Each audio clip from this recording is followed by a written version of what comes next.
서울의 화려한 야경을 보십시오. 한강을 따라 늘어선 저 수많은 아파트의 불빛들. 우리는 지난 수년간 저것을 성공의 상징이라 불렀고 든든한 자산이라 믿었습니다. 모두가 더 높은 곳, 더 넓은 곳을 향해 질주했습니다. 하지만 오늘 밤 우리는 저 눈부신 불빛의 이면에 감춰진 거대한 그림자에 대해 이야기하려 합니다. 빛이 밝을수록 그림자는 짙어지는 법입니다. 지금 대한민국 경제의 밑바닥에는 누구도 감당하지 못할 만큼 거대하게 불어난 빚의 덩어리가 소리 없이 흐르고 있습니다. 우리는 그것을 가계부채 1900조 원이라 부릅니다. 숫자가 너무 커서 실감이 나지 않으실 겁니다. about 900조 원. 이 숫자는 대한민국 1년 국내 총생산 GDP를 훌쩍 뛰어넘는 규모입니다. 전 세계 주요국 중 GDP 대비 가계부채 비율이 100%를 넘는 유일한 나라. 그것이 지금 우리의 성적표입니다. 이것은 단순한 통계 수치가 아닙니다. 우리 사회가 감당할 수 있는 임계점을 넘었다는 경고음이자 언젠가 반드시 치러야 할 혹독한 청구서입니다. 지난 10년, 우리는 초저금리라는 달콤한 환각제에 취해 있었습니다. 돈을 빌리는 것이 능력이라 칭송받았고 빚을 내지 않으면 바보가 되는 세상이었습니다. 은행 창구는 돈을 빌리려는 사람들로 북적였고 부동산 가격은 하늘 높은 줄 모르고 치솟았습니다. 빚은 자산이 되어 돌아올 것이라는 맹목적인 믿음, 부동산 불패라는 신화가 우리를 지배했습니다. 하지만 그 파티는 끝났습니다. 미국의 연방준비제도가 금리를 끌어올리며 전 세계의 유동성 축소라는 차가운 물을 끼얹었기 때문입니다. 이제 우리는 낯선 공포와 마주하고 있습니다. 매달 통장에서 빠져나가는 원리금은 눈덩이처럼 불어나고 영혼까지 끌어모아 샀던 집값은 흔들리고 있습니다. 자산 가격의 상승이 멈춘 순간 빚은 더 이상 지렛대, 레버리지가 아니라 목을 조여오는 족쇄로 변했습니다. 이것은 비단 영끌족이라 불리는 일부 청년들의 이야기만이 아닙니다. 자영업자의 대출, 한계 기업의 부채, 그리고 부동산, PF 프로젝트 파이낸싱으로 얽혀있는 건설사들의 위기까지 대한민국 경제의 모든 혈관에 빚이라는 독소가 퍼져 있습니다. 경제학자들은 경고합니다. 부채 위기는 예고 없이 찾아오지 않는다. 다만 우리가 그 신호를 애써 무시할 뿐이다. 마치 끓는 물 속의 개구리처럼 우리는 서서히 다가오는 파국을 인지하지 못한 채 하루하루를 버티고 있는지도 모릅니다. 처음 900조 원이라는 거대한 뇌관, 이 시한폭탄의 타이머는 이미 작동을 시작했습니다. 과연 터질 것인가, 아니면 해체할 수 있을 것인가? 지금부터 우리는 대한민국 경제를 위협하는 부채의 실체와 그 파괴력을 냉정하게 추적해 보려 합니다. 지금 들리십니까? 저 화려한 도시의 소음 밑으로 째깍거리는 시침 소리가 말입니다. 매달 25일 직장인들의 휴대폰을 울리는 알림음은 더 이상 월급 입금의 기쁨을 알리는 신호가 아닙니다. 월급이 스쳐 지나간다는 자조 섞인 농담은 이제 생존을 위협하는 현실이 되었습니다. 통장에 찍힌 숫자가 사라지는 속도를 보십시오. 주택담보대출이자, 신용대출 원리금, 자동차 할부금까지. 과거에는 감당할 수 있다고 믿었던 그 금액들이 금리 인상이라는 변수를 만나자 순식간에 불어났습니다. 한국은행의 기준금리 인상이 시중은행의 대출금리에 반영되는 시차는 생각보다 짧고 그 충격은 훨씬 가혹합니다.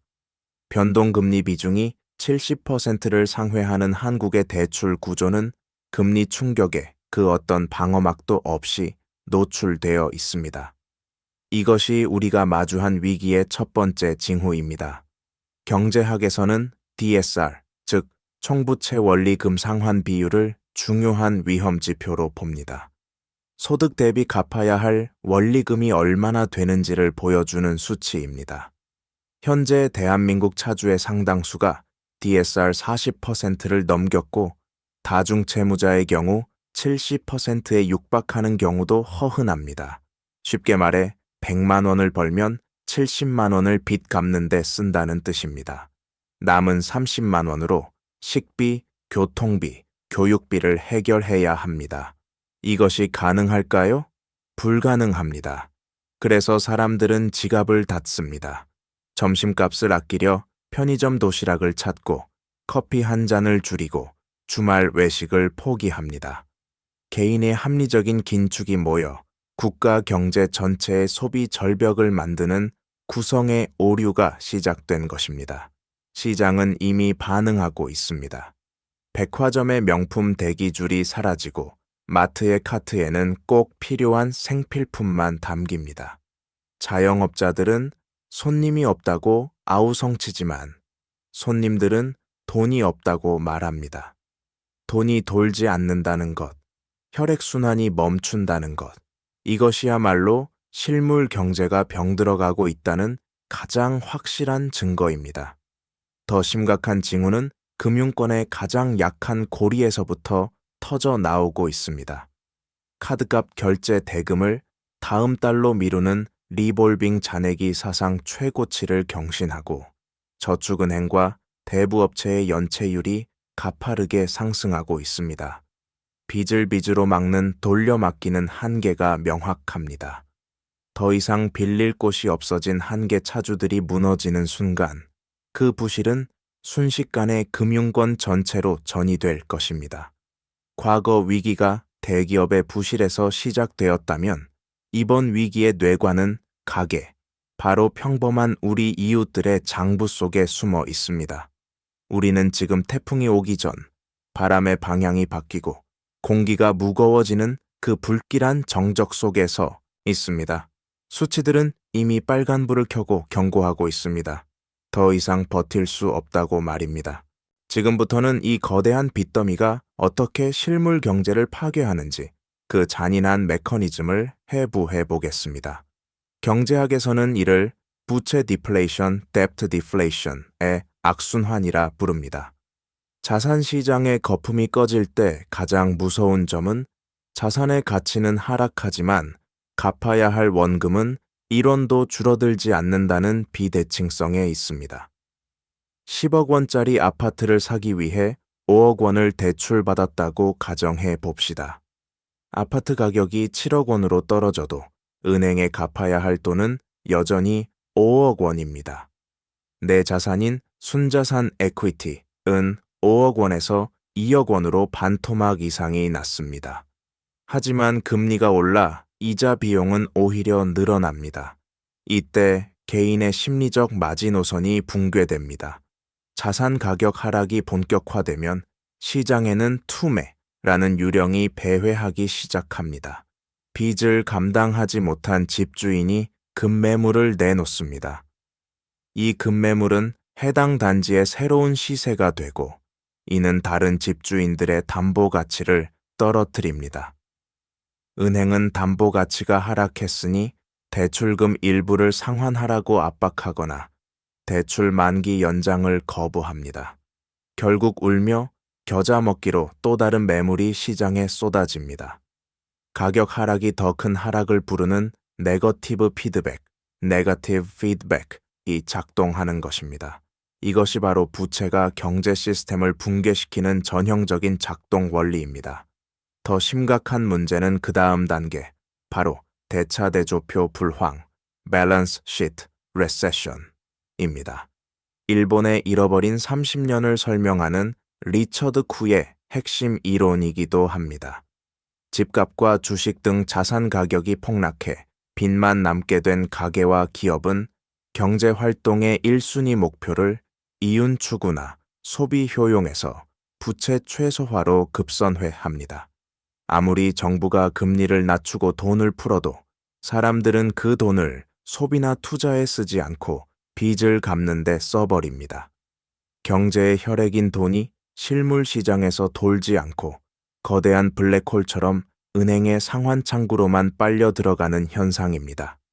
이렇게 되면 누군가의 지출이 누군가의 소득이 되는 경제의 기본 순환 고리가 끊어집니다. 한국은 이 메커니즘에 전 세계에서 가장 취약한 구조를 가지고 있습니다. 가계 자산의 70% 이상이 부동산이라는 단일 자산에 묶여 있기 때문입니다. 미국이나 여타 선진국처럼 주식, 채권 등 금융자산 비중이 높다면 포트폴리오 효과를 기대할 수 있지만 한국은 부동산이 무너지면 중산층의 모든 것이 무너지는 구조입니다. 부동산 시장의 냉각은 건설업의 위기로, 건설업의 위기는 금융권의 부실, PF 사태 등으로, 그리고 다시 가계의 소득 감소로 이어지는 죽음의 소용돌이를 만듭니다.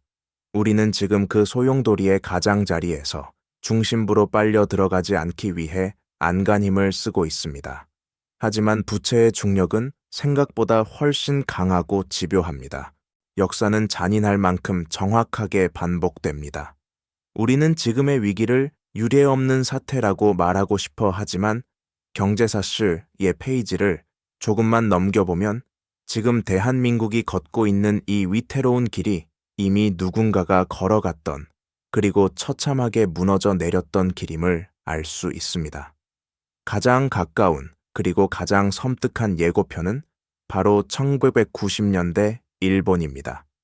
당시 일본은 Japan as No.1 J-Japan as Number Year이라 불리며 세계 경제를 호령했습니다. 도쿄의 황거, 천황거처. 땅값이 미국 캘리포니아 전체 땅값과 맞먹는다는 말이 정설처럼 돌던 시절이었습니다. 일본인들은 믿었습니다. 부동산은 절대 떨어지지 않는다.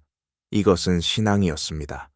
하지만 일본 중앙은행이 과열된 경기를 잡기 위해 금리를 인상하고 대출 총량을 규제하자 영원할 것 같던 거품은 순식간에 터졌습니다. 그 결과는 우리가 너무나 잘 아는 잃어버린 30년입니다. 자산 가치는 폭락했지만 빚은 남았고 일본 경제는 늙고 병든 거인처럼 주저앉았습니다. 태평양 건너 미국도 예외는 아니었습니다. 2008년 글로벌 금융위기.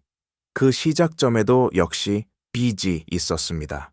신용 등급이 낮은 사람들에게까지 주택담보대출을 마구잡이로 내주었던 서브프라임 모기지 사태는 집값이 계속 오를 것이라는 잘못된 전제가 깨지는 순간 전 세계 금융 시스템을 마비시켰습니다.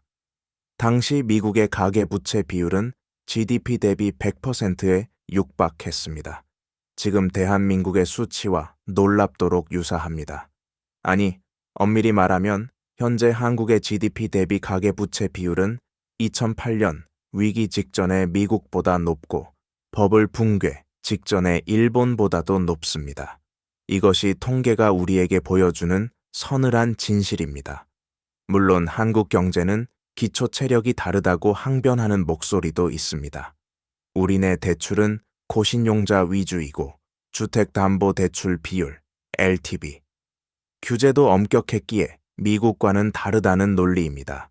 하지만 위기의 본질은 누가 빌렸느냐보다 얼마나 빌렸느냐, 그리고 그 돈이 어디에 잠겨 있느냐에 있습니다. 생산적인 곳에 투자되지 않고 이미 지어진 아파트의 가격을 떠받치는데 매몰된 막대한 유동성은 경제의 활력을 갉아먹는 암세포와 같습니다. 스웨덴, 핀란드 등 북유럽 국가들도 1990년대 초반 부동산 버블, 붕괴로 은행들이 국유화되는 혹독한 구조 조정을 겪었습니다. 그들이 겪은 고통의 시간, 디레버리징, 딜레버리징, 부채 축소의 과정은 뼈를 깎는 아픔이었습니다. 글로벌 사례들이 공통적으로 가리키는 결말은 명확합니다. 빚으로 쌓아 올린 성장은 반드시 되돌려줘야 할 시간이 온다는 것입니다. 그 되돌림의 과정은 완만할 수도 급격할 수도 있습니다. 일본처럼 서서히 침몰할지, 미국처럼 급격한 쇼크를 겪고 다시 일어설지, 아니면 남유럽처럼 만성적인 재정 위기에 시달릴지, 선택지는 많지 않습니다. 분명한 것은 지금 대한민국은 전 세계 경제 위기의 역사 박물관에 전시된 모든 징후들을 하나도 빠짐없이 보여주고 있다는 사실입니다. 과연 우리는 이 역사의 저주를 피해갈 수 있는 예외적인 존재일까요? 데이터는 아니오라고 답하고 있습니다.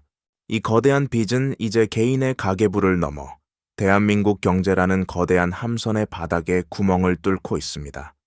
가계부채가 단순히 개인의 고통으로 끝나지 않는 이유는 그것이 실물 경제의 동맥인 소비를 틀어쥐고 있기 때문입니다. 앞서 언급했듯 빚을 갚느라 쓸 돈이 없는 가계는 지갑을 닫습니다. 내수 소비가 위축되면 기업의 매출이 감소하고 이는 다시 고용 축소와 투자 감소로 이어집니다. 가계부채, 소비 위축, 기업 실적 악화, 고용 불안, 소득 감소라는 악순환의 고리, 이른바 저성장의 늪에 빠지는 것입니다. 대한민국 경제 성장률이 잠재 성장률 밑으로 추락하며 1%대 저성장이 고착화되는 현상, 그 기저에는 어김없이 과도한 민간 부채가 자리 잡고 있습니다. 더욱 치명적인 뇌관은 금융과 실물 경제의 연결고리인 부동산 PF 프로젝트, 파이낸싱에 있습니다. 부동산 호황기의 금융사들은 너나 할 것 없이 건설 현장에 막대한 자금을 빌려줬습니다. 브릿지론, 본 PF 등 이름은 다양하지만 본질은 하나, 건물이 올라가고 분양만 되면 큰 돈을 번다는 낙관이었습니다. 하지만 금리가 오르고 미분양이 속출하자 이 자금들은 회수 불가능한 악성 부채로 돌변하고 있습니다. 건설사의 줄도사는 하청업체와 자재업체, 그리고 이들에게 돈을 빌려준 저축은행과 증권사의 동반 부실을 야기합니다. 태영건설 워크아웃 사태는 시작에 불과할지도 모릅니다. 금융당국이 겉으로는 관리 가능하다고 말하지만 물밑에서는 제2금융권의 연쇄 부도를 막기 위해 총력전을 펼치고 있는 이유입니다. 또한 이 빚은 대한민국의 미래마저 집어삼키고 있습니다. 세계 최저 수준의 합계 출산율 0.7명대. 이 충격적인 숫자는 과도한 주거 비용과 때려야 뗄 수 없는 관계입니다. 청년들이 결혼을 포기하고 출산을 기피하는 가장 큰 원인으로 내 집 마련의 어려움을 꼽습니다. 빚 없이는 집을 살 수 없고 빚을 지면 평생 은행의 노예로 살아야 한다는 절망감이 국가의 소멸을 앞당기고 있는 것입니다. 가계부채는 단순한 금융 문제가 아닙니다. 그것은 사회의 활력을 죽이고 계층 이동의 사다리를 걷어차며 국가의 존립 기반인 인구 구조까지 무너뜨리는 복합 골절의 원흉입니다. 외국인 투자자들도 이 점을 간파하고 있습니다. 원화 가치가 맥을 못 추는 이유, 코스피가 박스권을 벗어나지 못하는 코리아 디스카운트의 핵심 원인 중 하나로 그들은 주저없이 가계부채 리스크를 지목합니다. 빚에 짓눌려 성장 동력을 잃은 나라에 장기 투자할 매력을 느끼지 못하는 것입니다. 지금 한국 경제는 엔진은 꺼져가는데 짐칸에는 1,900조 원이라는 쇳덩이를 싣고 오르막길을 오르려는 형국입니다. 엔진이 과열되어 터지거나 차가 뒤로 밀려 낭떠러지로 떨어지거나 이제는 결정적인 변곡점에 다다랐습니다. 이 절체절명의 순간 운전대를 잡은 정부와 한국은행의 딜레마는 깊어만 갑니다. 교과서적인 해법은 명확합니다. 금리를 올려 물가를 잡고 부채를 줄이는 디레버리징을 유도하는 것입니다. 하지만 현실은 그리 간단치 않습니다. 한국은행 금융통화위원회가 열릴 때마다 시장에는 긴장감이 감돕니다. 미국과의 금리 격차가 역대 최대 수준으로 벌어졌음에도 불구하고 한국은행이 쉽사리 금리를 올리지 못하고 동결을 유지했던 속사정은 무엇일까요? 바로 약한 고리가 터질까 두렵기 때문입니다. 금리를 더 올렸다가는 벼랑 끝에 몰린 영끌족과 자영업자, 그리고 부실한 건설사들이 연쇄적으로 무너질 수 있다는 공포가 통화정책의 손발을 묶어버린 것입니다. 정부는 연착륙, 소프트 랜딩이라는 이름 아래 각종 규제를 완화하고 특례 보금자리론 같은 정책 자금을 풀어 부동산 시장의 급락을 막으려 애썼습니다. 둔촌주공 살리기가 그 상징적인 장면이었습니다. 부동산 가격이 폭락하면 금융 시스템 전체가 붕괴될 수 있기에 일단 급한 불을 끄겠다는 응급 조치였습니다. 하지만 이는 부채 주도 성장이라는 낡은 패러다임으로의 회귀라는 비판을 피하기 어렵습니다. 빚을 줄여야 할 시점에 오히려 빚을 더 내서 집을 사라고 부추기는 모순적인 신호를 시장에 보냈기 때문입니다. 그 결과 가계부채 감소세는 멈췄고 다시금 주택담보대출이 늘어나는 기이한 현상이 벌어졌습니다. 고통스러운 수술을 미루고 진통제만 계속 투여하고 있는 셈입니다. 중앙은행의 독립성과 정부의 경기 부양책 사이에 엇박자도 문제입니다.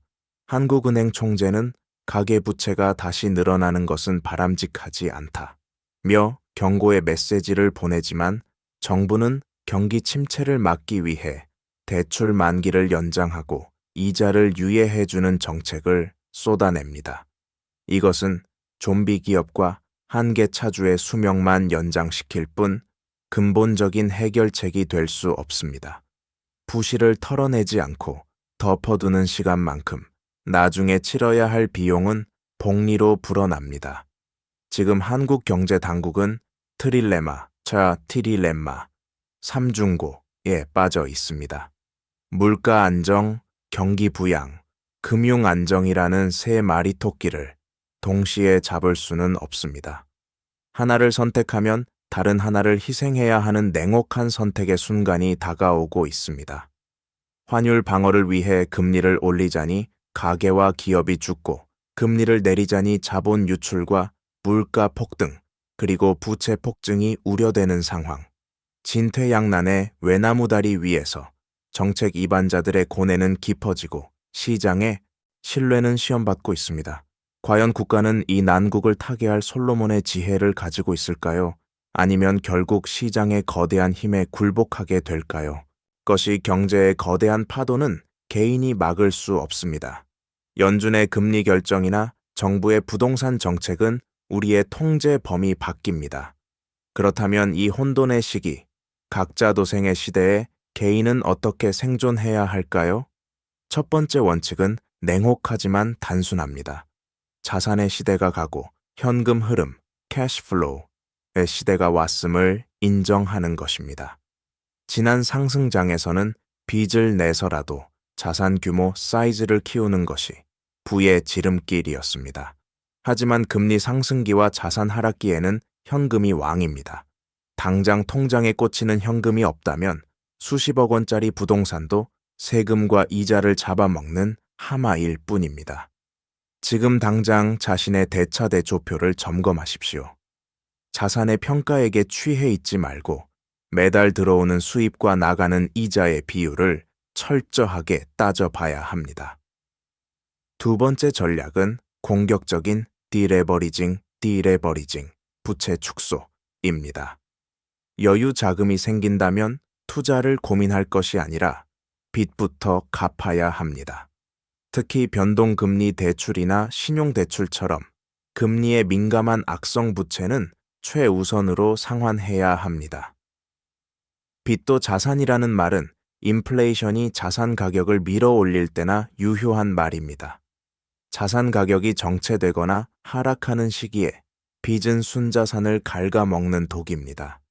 만약 무리한 대출로 집을 샀다면 그리고 그 이자를 감당하기 위해 삶의 질이 형역히 떨어지고 있다면 손절매 로스커트를 두려워하지 말고 과감하게 규모를 줄이는 용기도 필요합니다. 지금의 손실이 1년 뒤, 2년 뒤의 손실보다 작을 수 있기 때문입니다. 세 번째는 투자의 패러다임 전환입니다.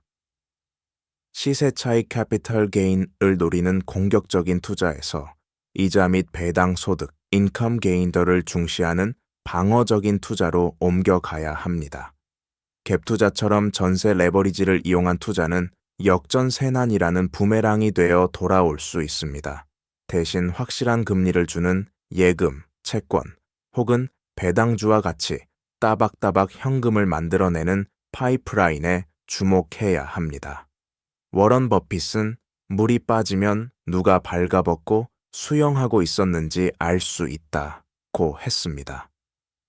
유동성의 밀물이 빠져나가는 지금, 화려한 수익률보다는 잃지 않는 투자가 진정한 실력입니다. 마지막으로 가장 중요한 것은 심리적 맷집입니다. 위기론이 팽배하면 시장은 공포에 질려 과도하게 하락하기도 합니다. 누군가에게는 지옥 같은 위기가, 현금을 확보하고 기다린 누군가에게는 10년 만에 찾아온 기회가 될 수도 있습니다. 하지만 그 기회는 떨어지는, 칼날을 잡는 조급함이 아니라 바닥을 확인하고 들어가는 인내심을 가진 자에게만 주어집니다. 옆집이 돈을 벌었다는 소문에 흔들리지 마십시오. 포모 놓치는 것에 대한 두려움, 증후군을 버리고 긴 호흡으로 시장을 관망하며 나의 체력을 비축하는 것. 그것이 1900조 원의 빚 폭탄이 터지는 전장, 찬창에서 살아남는 유일한 생존법입니다. 버티는 것이 이기는 것입니다. 살아남아야 다음 봄을 맞이할 수 있습니다. 1900조 원. 지금까지 우리는 차가운 숫자들을 나열했지만 사실 이 숫자가 가리키는 것은 지난 수십 년간 우리 사회를 지배해온 거대한 욕망의 크기입니다. 우리는 내일 벌어야 할 돈을 오늘 당겨 썼고 미래 세대가 누려야 할 자원을 미리 가져다 태웠습니다. 빚도 자산이다. 오늘 사지 않으면 내일 더 비싸진다. 는 주문을 외우며 멈추지 않는 폭주 기관차처럼 달려왔습니다. 하지만 경제의 법칙은 냉정합니다. 세상에 공짜 점심은 없으며 대가 없는 성장은 존재하지 않습니다.